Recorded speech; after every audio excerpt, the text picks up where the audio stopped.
prison time. One Israeli, and you know for what? For stealing a credit card. He got 7.5 months in jail. But Mr. Goldstone, he has full confidence in the Israeli justice system. Well, the Israelis knew that they were not going to stay in Gaza, they were not going to reoccupy it, but they wanted to make sure that life was yet more wretched for the people of Gaza after the invasion than before they entered. And so, although it's true that Israel used massive indiscriminate force in Gaza, which is a war crime under international law, and in fact, and ought to be emphasized because of all the silliness that's being said now in the wake of Mr. Goldstone's op-ed piece. Under international law, there is no difference. There is no difference between an intentional attack and an indiscriminate attack on the civilian population. Because under international law, they take into account anticipated outcomes. If it was predictable and inevitable that as a result of an assault, you were going to kill large numbers of civilians, under the law, that counts as intention. Because you knew exactly what was going to happen when you used indiscriminate fire, and you knew that it was inevitable that that's what's going to happen. So it counts as intention, which common sense tells you.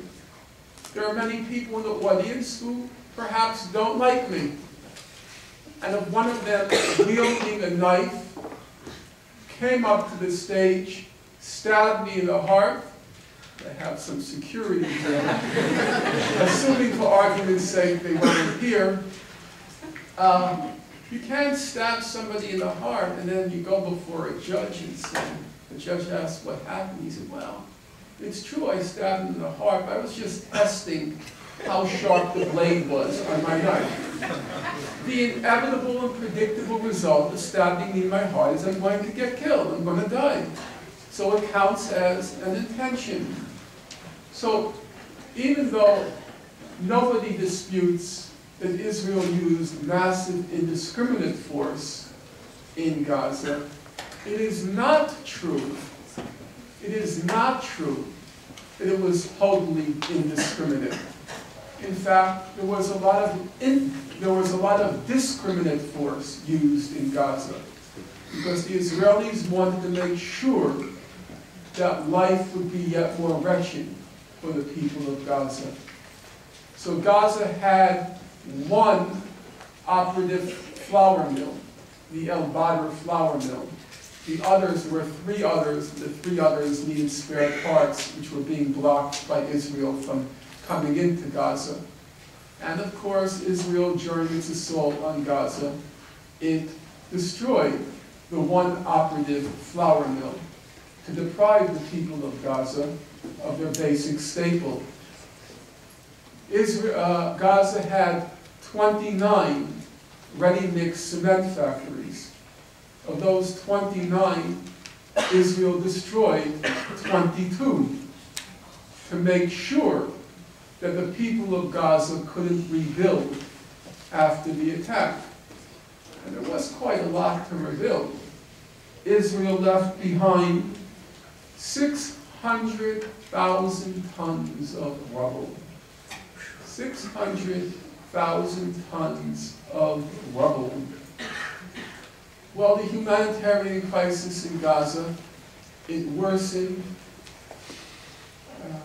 January, February, March. Things are getting worse and worse. The international community averted its gaze.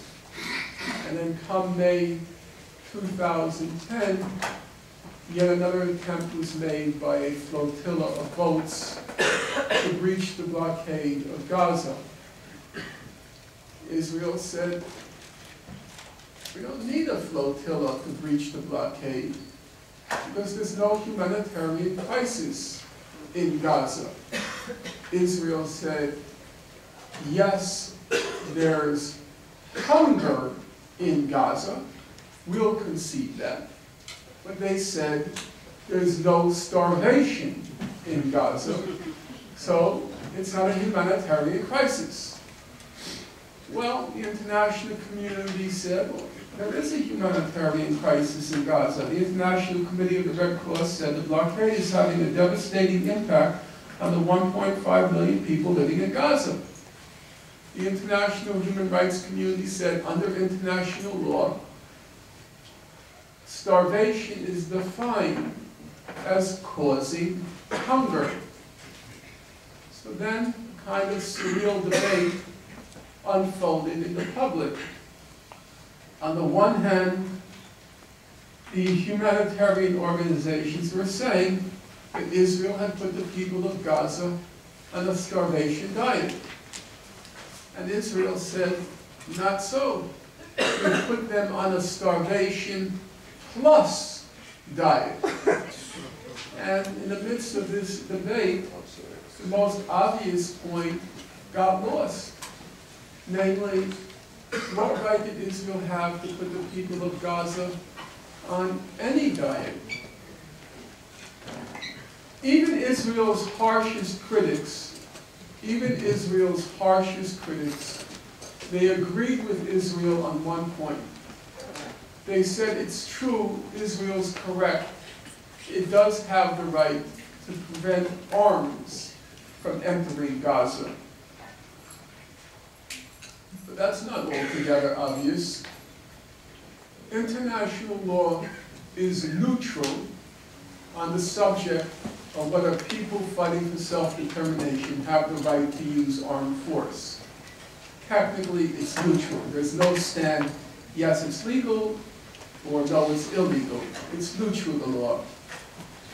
To the extent that is, you have the right to use armed force, and as the letter B follows the letter A, you have the right to receive weapons to use armed force.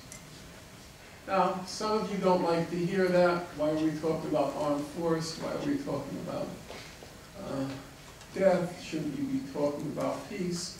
And frankly, I'm sympathetic to that. It's just way too easy from the comfort of Philadelphia, or in my case, Brooklyn.